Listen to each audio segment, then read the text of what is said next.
우리가 함께 읽은 본문 말씀에는 예수님이 오신 목적이 두 가지로 나타나고 있습니다. 하나는 저와 여러분을 구원하시기 위하여 자기 몸을 많은 사람의 대속물로 주시기 위해서 오셨다. 또 하나는 섬김을 받기 위해서 온 것이 아니라 섬기러 오셨다. 이렇게 말씀해 주고 계십니다. 저와 여러분을 구원하기 위하여 자기 몸을 대속물로 내어주시기 위해서 오셨다. 이 대속이란 말은요, 대신 값을 지불한다. 그런 뜻입니다. 예를 들어서 제가 무슨 사업을 하다가 그만 크게 실패해서 100억의 빚을 졌다고 가정해 보십시다. 갚을 길이 없는 거예요.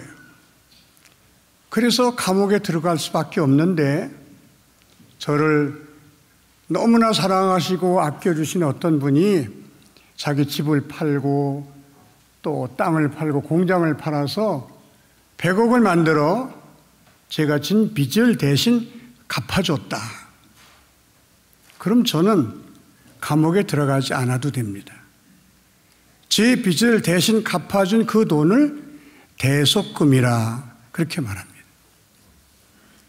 저와 여러분은 하나님 앞에 다 죄인들이었습니다.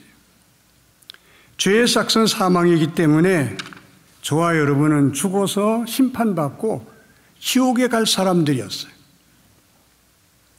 그런데 하나님께서 하나님의 아들 예수님을 사람의 몸을 입히시고 이 땅에 보내주셔서 저와 여러분의 죄값을 대신해서 십자가에서 피 흘려 죽게 하셨습니다. 그분은 저와 여러분의 대속물이 되어 주신 것입니다.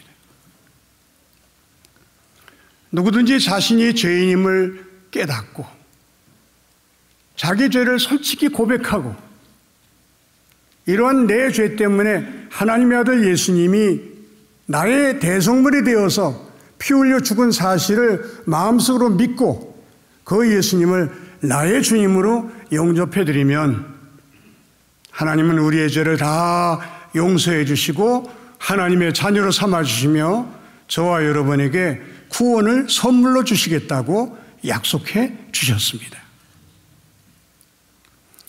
우리가 이 사실을 아주 이해하기 쉽도록 하나님은 구약에 제사 제도를 만들어 주셨어요. 예수님 오시기 전에 구약 사람들은 죄를 지으면 어떻게 용서를 받았는가? 자기 집에서 자기 가족처럼 기르던 양 한 마리를 가지고 제사장에게 갑니다. 제사장은 묻습니다. 무슨 죄 때문에 오셨습니까? 그러면 부끄럽더라도 자기 죄를 다 고백해야 돼요. 천주교에서는 지금도 이 제도를 끌고 와서 고해 성사라는 것을 합니다. 자기 죄를 다 고백하면 제사장이 고개를 끄덕끄덕하면서 양의 다리를 묶으시오. 이 죄인이 양의 다리를 묶습니다. 그리고 학자들마다 약간 견해는 다르지만 많은 학자들이 이 양을 죄인이 직접 잡았다는 거예요. 양을 잡으시오. 그리고 날카로운 칼을 주면 죄인이 양의 뿔을 잡고 날카로운 칼로 양의 목을 그어야 되는데 이게 쉽지 않다는 것입니다. 여러분 집에서 반려견을 기르는 사람 만약에 내 죄 때문에 반려견의 목을 그어야 된다고 할 때 이게 쉬운 일입니까? 죄인이 벌벌 떨면서 차마 칼을 긋지 못하는 거예요. 제사장이 어서 양을 잡으시오. 재촉하면 양의 뿔을 쥐고 눈을 찔끔 감고 그 칼로 양의 목을 긋는 겁니다. 양이 얼마나 놀랬겠어요. 양이 비명을 지릅니다. 그냥 고통에 보등됩니다. 양의 목에서 피가 사방으로 뿌려집니다. 그때의 죄인은 이 모습을 보면서 통곡한다는 거예요. 하나님, 내가 이렇게 죽어야 되는데, 내 죄 때문에 내가 이렇게 비참하게 죽어야 되는데, 아무 죄도 없는 이 양이 내 죄를 대신해서 이렇게 피 흘리고 죽습니다. 이렇게 고통을 당하며 피 흘리고 죽습니다. 하나님, 저를 용서해 주시고 제가 다시는 범죄하지 않게 하여 주시옵소서. 울면서 회개할 때에 이 양이 보둥보둥 대다가 숨이 탁 끊어집니다.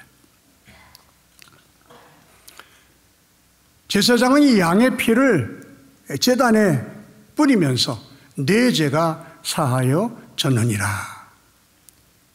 죄 용서를 받고 집으로 돌아가는 것이 구약의 제도였습니다. 예수님이 이 땅에 오셨을 때 예수님을 바라본 세례 요한이 보라, 세상 죄를 지고 가는 하나님의 어린 양이로다. 무슨 뜻입니까? 저분은 우리의 죄를 다 걸머지고 십자가에서 피 흘려 돌아가실 우리들의 대성물이시다. 예수님은 저와 여러분을 구원하시기 위하여 자기 몸을 저와 여러분의 죄값으로 내어주시기 위해서 저와 여러분의 대성물로 오셨다고 하는 것입니다. 누구든지 자신이 하나님 앞에 죄인임을 깨닫고 솔직하게 고백하면서 하나님, 내가 이 죄로 말미암아 죽어서 심판받아 지옥 가야 마땅한데 하나님이 보내주신 하나님의 아들이 내 죄를 대신해서 피 흘려 죽은 사실을 제가 믿습니다. 그분이 내 죄값을 치르시기 위하여 대신 죽었다는 사실을 제가 믿습니다. 그 믿음을 고백하고 예수님을 자기의 구주로 영접해드리면 하나님께서 저와 여러분의 죄를 다 용서해 주시고 하나님의 자녀로 삼아주심을 믿으시기 바랍니다. 우리 가운데는 이미 다 예수를 믿고 구원받은 사람이 대부분이겠습니다만 혹 그렇지 못한 분도 계셔요. 오래 교회 다닌다고 구원을 받는 게 아닙니다. 예수를 믿는다고 입술로만 고백한다고 우리가 구원받는 것도 아닙니다. 정말 내가 하나님 앞에 죄인임을 고백해야 돼요. 하나님 앞에 이 죄값으로 죽어 심판받고 지옥에 갈 사람임을 우리가 처절하게 깨달아야 됩니다. 그리고 그 예수님을 인격적으로 나의 주님으로 믿고 영접해 드려야 돼요. 혹 이 중에 몇몇 사람이라도 구원에 확신이 없다면 오늘 저녁 주님이 나를 부르신다고 할 때에 천국 갈 자신이 없다고 하는 사람이 혹 한 사람이라도 있다면 오늘 이 시간이 구원의 은혜가 임하는 축복의 시간이 되시기를 바랍니다. 또 이미 구원받은 저와 여러분들도 다시 한번 예수님을 나의 구주로 믿고 영접해 드리는 것은 결코 나쁘지 않습니다. 짧게 영접 기도를 드릴 때 여러분 하나님이 은혜 부어 주시기를 바랍니다. 여러분 눈을 감으세요. 그리고 진실된 마음으로 저를 따라서 기도해 주시기 바랍니다. 하나님 아버지, 저는 죄인입니다. 내 마음대로 살았고 내 욕심 따라 살았습니다. 용서하여 주시옵소서. 하나님의 아들 예수님이 나를 대신하여 십자가에서 피 흘려 죽은 사실을 제가 믿습니다. 그 예수님을 나의 구주로 믿고 영접합니다. 내 안에 들어와 나의 주인이 되어 주십시오. 나를 다스려 주시고 인도하여 주시옵소서. 예수님의 이름으로 기도합니다. 아멘. 이렇게 진실한 마음으로 내가 죄인임을 고백하고 하나님의 아들 예수가 다른 사람이 아닌 바로 나 때문에, 내 죄 때문에 십자가에서 비참하게 피 흘려 죽은 사실을 믿고 그 예수님을 내 안에 주인으로 모셔드려서 그분의 다스림을 받으며 살아가는 것을 우리가 예수 믿는 사람, 크리스찬이라고 말하는 것입니다. 요한복음 1장 12절에는 영접하는 자 곧 그 이름을 믿는 자들에게는 하나님의 자녀가 되는 권세를 주셨으니, 믿고 영접하는 자들에게 하나님의 자녀라는 권리를 주셨다고 말씀해 주고 있습니다. 에베소서 2장 8절에는 너희는 그 은혜를 인하여 믿음으로 말미암아 구원을 얻었나니 이것이 너에게서 난 것이 아니요 하나님의 선물이라, 그렇게 말씀해 주셨습니다. 저와 여러분이 믿음을 고백함으로 이 믿음을 통해서 구원을 이미 선물로 받은 줄로 믿으시기 바랍니다. 한번 따라 보실까요? 나는 믿음으로 구원받았습니다. 다시 한번, 나는 믿음으로 이미 하나님의 자녀가 되었습니다. 아멘. 저와 여러분은 하나님의 은혜로 그리고 믿음으로 구원받고 하나님의 자녀가 되었습니다. 이 은혜가 얼마나 큰 은혜고 이 복이 얼마나 큰 복인지 상상할 수 없는 거예요. 인간이 하나님께 받을 수 있는 복 중에 최고의 복이 구원의 축복인 줄로 믿으시기 바랍니다. 저와 여러분 이미 하나님이 우리에게 주실 수 있는 가장 큰 복을 이미 받은 사람들이에요.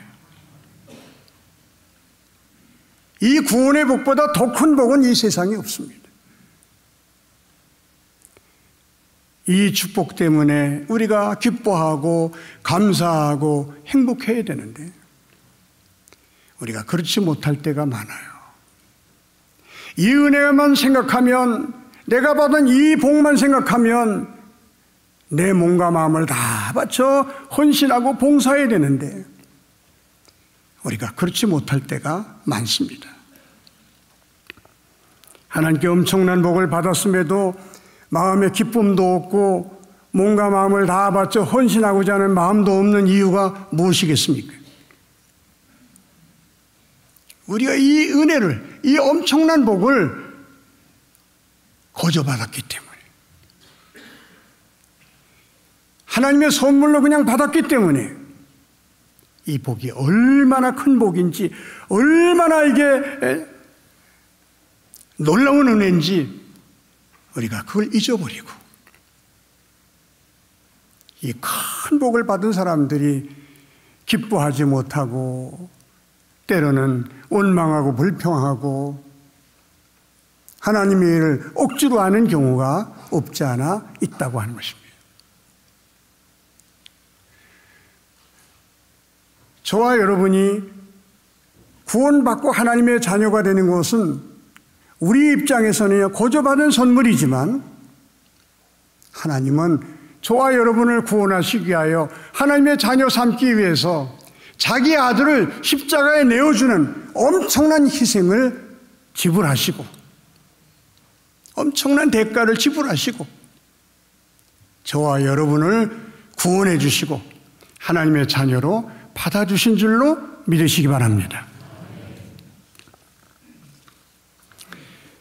지금부터 한 46년 전에 제가 섬기는 교회 청년들을 이끌고 칠보산 기도원으로 수련회를 간 적이 있습니다. 그때 제가 강사로 모시고 가신 분이 태국 선교사로 평생을 헌신하셨던 윤숙일 선교사님이셨습니다. 이분은 서울대 물리대를 나오시고 총회신학대학을 나오신 아주 엘리트 목사님이셨어요. 여러 교회에서 청빙하는 교회가 많았지만 다 거절하고 선교사로 나가기로 작정하고 선교사 훈련까지 받으셨습니다. 그리고 이제 몇 달 후면 출국하는데 그 사이에 어떤 교회가 전교인 수련회를 하면서 이 선교사님을 이제 강사로 모신 것입니다. 이 윤석열 선교사님을 강사로 모신 교회에서 선교사님, 이제 출국하시면 언제 돌아올 줄 모르는데 사모님하고 아이들 다 데리고 오세요. 사모님하고 아이들은 이 물 좋고 산 좋은 여기서 좀 쉬시고 목사님은 말씀 전해주시고 그러면 좋지 않겠습니까? 감사합니다. 그렇게 하겠습니다. 그리고 가족을 다 이끌고 가서 수련회를 인도하는데 수련회 둘째 날 윤수길 선교사님의 둘째 아들이 그만 물에 빠져 죽었습니다. 이제 수련회고 뭐고 다 이제 끝난 거죠. 많은 교우들이 통곡하면서 어쩌면 좋으냐고. 윤수길 선교사님 죽은 자기 아들을 강대상 앞에 놓고 혼입을 덮어놓고 하나님 앞에 항의하는 기도를 드리는데 하나님, 제가 서울대 나오지 않았습니까? 얼마든지 좋은 직장이 많이 기다리고 있는데 제가 하나님께 헌신한다고 신학교 들어가지 않았습니까? 신학교 졸업하고 여러 교회에서 청병을 받았지만 제가 다 거절하고 선교사 간다고 선교사 훈련 받지 않았습니까?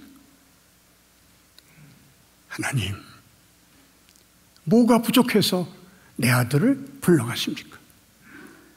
하나님 왜 그러십니까? 울면서 기도하는 그 기도가 그저 항의하는 기도요, 울부짖는 기도요, 너무 애절하게 기도하다가 그만 그 자리에서 쓰러져 잠이 들었어요. 꿈속에 하나님의 음성이 들리더랍니다. 숙이라, 숙이라. 너 내 아들 죽었다고 그렇게 고통스러워하느냐? 그렇게 애통해하느냐? 나도 너를 구원하기 위하여 내 아들을 십자가에 못 박는 아픔을 맛봤단다. 나도 너를 구원하기 위하여 내 아들이 죽는 그 현장을 지켜봤단다. 네가 내 아픔을 짐작이나 했느냐? 네가 내 슬픔을 알았느냐? 깨보니까 꿈이더래. 윤수길 선교사님이 두 주먹을 불끈 쥐면서 제가 선교사로 나가면서도 하나님의 사랑이 어떤 사랑인지 깨닫지도 못하고 나갈 뻔했습니다. 이제 하나님의 사랑이 어떤 사랑인지 제가 분명히 알았습니다. 나가서 이 사랑을 전하고 오겠습니다. 청년부 수련회 설교 시에 해주신 말씀입니다. 사랑하는 성도 여러분, 하나님이 저와 여러분 같은 죄인을 위하여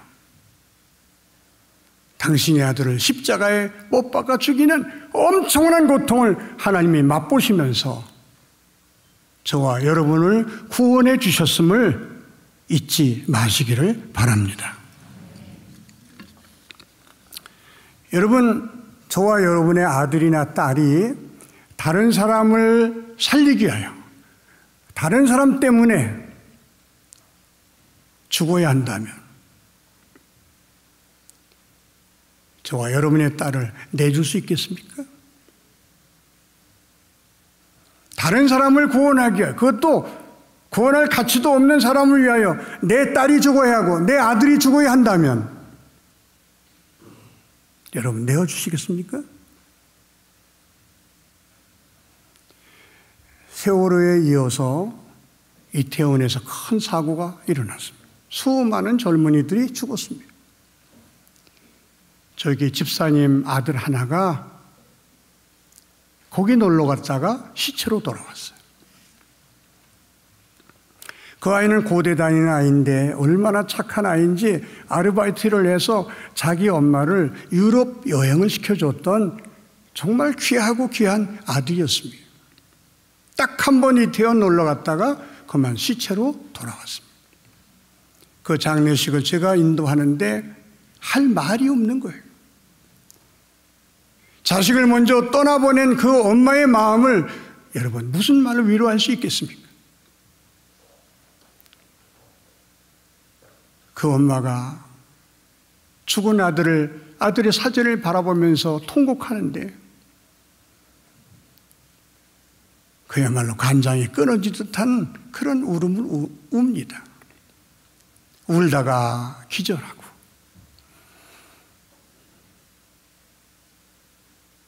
내 아들을 죽이는, 내 딸을 죽이는 아픔이 얼마나 큰 아픔인지 하나님이 그 아픔을 다 경험하시면서 그 슬픔을 다 겪으시면서 저와 여러분을 구원해 주셨음을 잊지 마시기 바랍니다. 그게 우리는 늘 감사한 거예요. 하나님을 찬양하는 이유가 여기 있습니다. 저나 여러분이나 몸과 마음을 다 주께 바쳐 헌신하는 이유가 여기 있지 않습니까? 나 같은 죄인을 구원해 주시다니. 당신의 아들을 희생시키면서 나를 구원해 주시다니. 이게 웬 은혜고 이게 웬 사랑입니까? 그 사랑에 감격하고 그 사랑에 감동을 받아 주의 일을 하는 저와 여러분이 되시기를 바랍니다. 예수님 오신 두 번째 목적이 구원받은 성도가 어떻게 살아야 하는지를 가르쳐주고 계신 것입니다. 예수님은 나는 섬김을 받기 위해서 온 것이 아니라 섬기러 왔다. 예수 믿고 구원받은 저와 여러분들, 하나님의 큰 은혜와 큰 사랑을 받고 구원받은 저와 여러분들이 어떻게 살아야 할 것인가?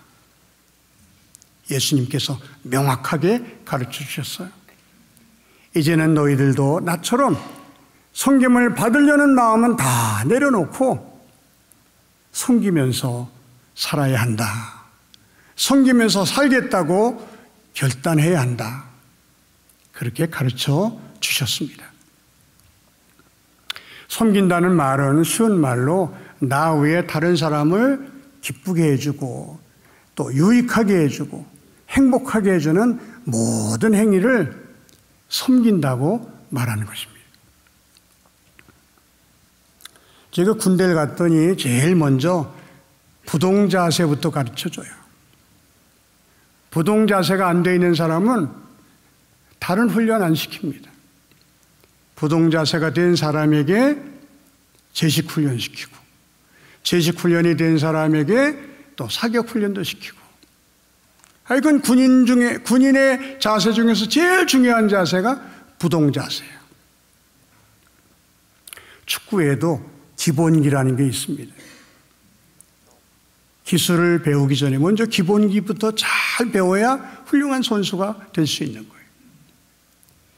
손흥민 선수가 세계적인 선수가 된 이유는요, 그의 아버지가 남들 기술을 배울 때 자기 아들은 기본기만 잘 가르쳤다는 거예요. 기본기가 잘 돼 있으니까 세계적인 선수가 되더라고 하는 것입니다. 피아노도 마찬가지죠. 기본기가 잘 돼 있는 사람이 훌륭한 연주자가 될 수 있지, 기본기가 안 돼 있는 사람이 어떻게 훌륭한 연주자가 될 수 있겠습니까? 모든 것 중에 가장 중요한 게 기본입니다. 기본이 안 돼 있는 사람은요, 안 된다 이 말이에요. 그런데 예수 믿고 구원받은 사람들의 기본 자세가 있습니다. 예수님이 가르치신 기본 자세. 예수 믿는 사람들이 가져야 할 가장 중요한 자세, 기본 자세가 뭐냐? 섬기는 자세, 섬기려는 마음입니다. 너희가 은혜로 구원을 받았느냐? 너희가 하나님의 사랑으로 구원을 받았느냐? 그렇다면 이제는 섬기는 사람이 되어야 한다. 저와 여러분이 이 구원받은 하나님의 자녀로서 예수님 말씀대로 남은 생에는 성김을 받으려는 마음은 다 십자가 앞에 내려놓고 남은 생에 섬기면서 살겠습니다. 결단하는 이 시간이 되시기를 바랍니다. 그러니까 우리가 누구를 섬겨야 하는가? 섬김의 대상자입니다. 구원의 은혜를 주신 하나님께 우리가 하나님을 가장 잘 섬겨야 되겠지만 하나님은 내가 너희를 사랑한 것처럼 너희도 서로 사랑하라 이렇게 말씀해 주셨어요. 사랑하라는 말은 섬기라는 말씀입니다. 이 섬김은요 가장 가까운 사람부터 시작해야 되는 것입니다. 내가 하나님의 은혜로 구원받고 하나님의 자녀가 되었다면 나와 가장 가까운 사람부터 우리가 섬기기 시작하는 것입니다. 가장 가까운 사람이 누구겠습니까? 내 아내고 내 남편이고 내 부모고 내 자녀들이고 내 친척들입니다. 우리가 은혜 받고 제일 잘해야 될 사람이 바로 내 아내요, 내 남편입니다.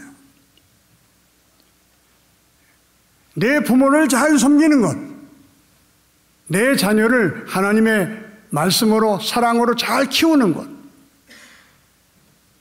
이게 우리가 제일 먼저 해야 할 섬김입니다.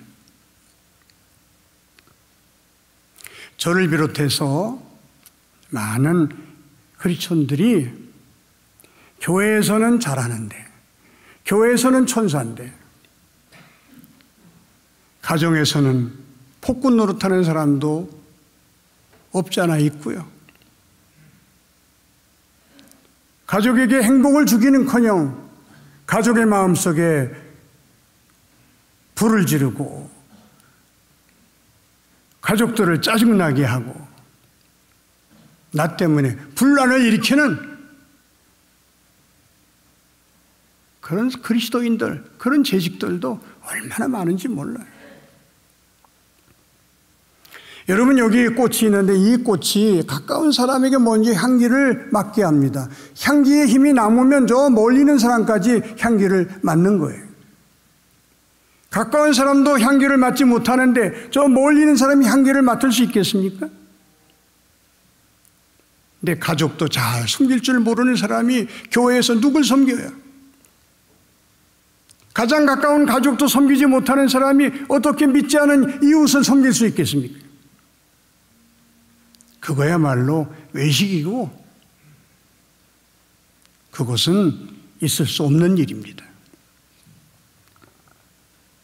디모데전서 5장 8절에 자기 친족, 특히 자기 가족을 돌보지 아니하면 믿음을 배반한 자여 불신자보다 더 악한 자니라. 은혜 받고 하나님의 자녀가 된 저와 여러분들이 가장 먼저 섬겨야 할 섬김의 대상은 바로 내 가족이란 사실을 기억하시고 언제나 집에 가서 나 때문에 모든 가족이 행복해할 수 있도록, 나 때문에 모든 가족이 늘 즐거워할 수 있도록 가족을 잘 섬기는, 그래서 가정천국을 이루는 저와 여러분이 되시기를 바랍니다. 두 번째가 교회 식구들입니다. 교회는 하나님을 아버지로 모시고 우리는 다 예수의 피를 나눈 한 형제 자매들입니다. 다시 말씀드리면 교회는 한 가족이에요. 가족끼리는요, 서로 섬길 때에 그 가정이 행복해질 수 있는 겁니다. 목사님들은 성도들을 섬기고, 성도님들은 목사님과 장로님들을 섬기고, 장로님들은 더 많은 성도들을 섬기고, 권사님들도 나는 섬기라고 이 권사의 직분을 주셨다 생각하고 많은 사람을, 특별히 교우들을 섬겨나갈 때 이 영락교회가 작은 천국이 될 줄로 믿습니다. 교회 안의 모든 직분은 섬기라고 주신 봉사직입니다. 그런데 잘못된 사람은 이걸 명예직으로 알고 있어요. 장로가 대단한 명예인 것처럼 생각하는 사람들이 없지 않아 있습니다. 권사 떨어졌다고 시험 드는 사람도 있어요. 왜? 그걸 명예직으로 생각하고 있기 때문에 떨어졌다고 시험 드는 겁니다. 하나님께서 저와 여러분에게 나 외에 다른 우리 성도들을 섬기라고, 다른 성도들을 기쁘게 해주고 행복하게 해주고 유익하게 해주라고 나에게 이 직분을 주셨다. 이걸 깨닫고 그저 교회 섬기러 오시는 저와 여러분이 되시기를 바랍니다.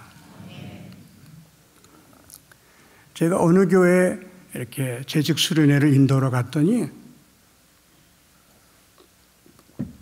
장로님 한 분이 나비 넥타이를 메고 계셔요.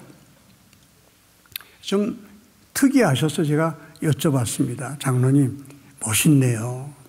나비 넥타이 주일날 매신 장로님 제가 처음 뵙니다. 그랬더니 이거 멋있으라고 맨 거 아닙니다. 그래. 그럼요. 식당에 가면 웨이터들이 전부 나비 넥타이 매는 거 보셨죠? 예. 저는 교회 올 때마다 나는 우리 성도들을 섬기는 웨이터다. 그런 마음으로 제가 이 나비 넥타이를 메고 교회에 옵니다. 그리고는 나비 넥타이 메고 교회 굳은 일을 다 하시는 장로님이라고 하는 것입니다.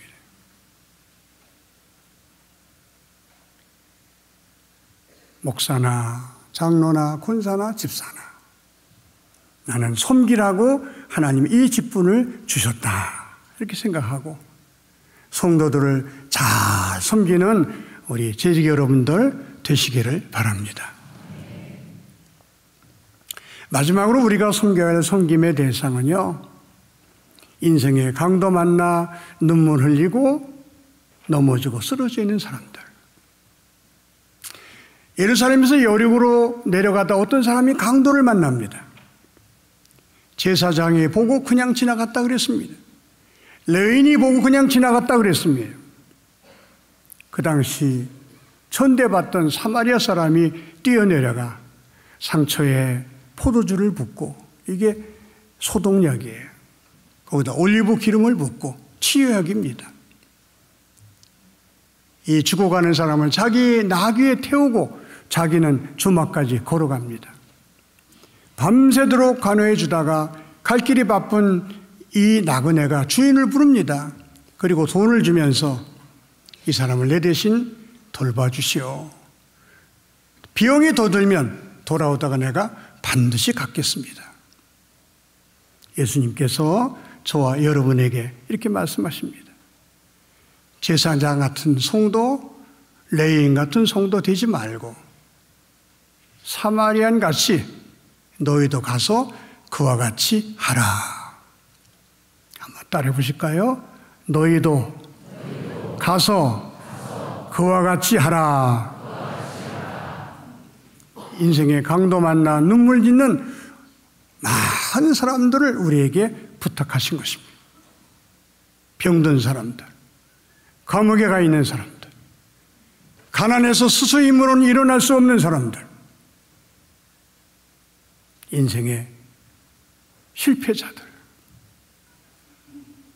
그들이 너의 이웃임을 깨닫고 그들을 잘 섬기면서 사는 사람이 되어야 한다.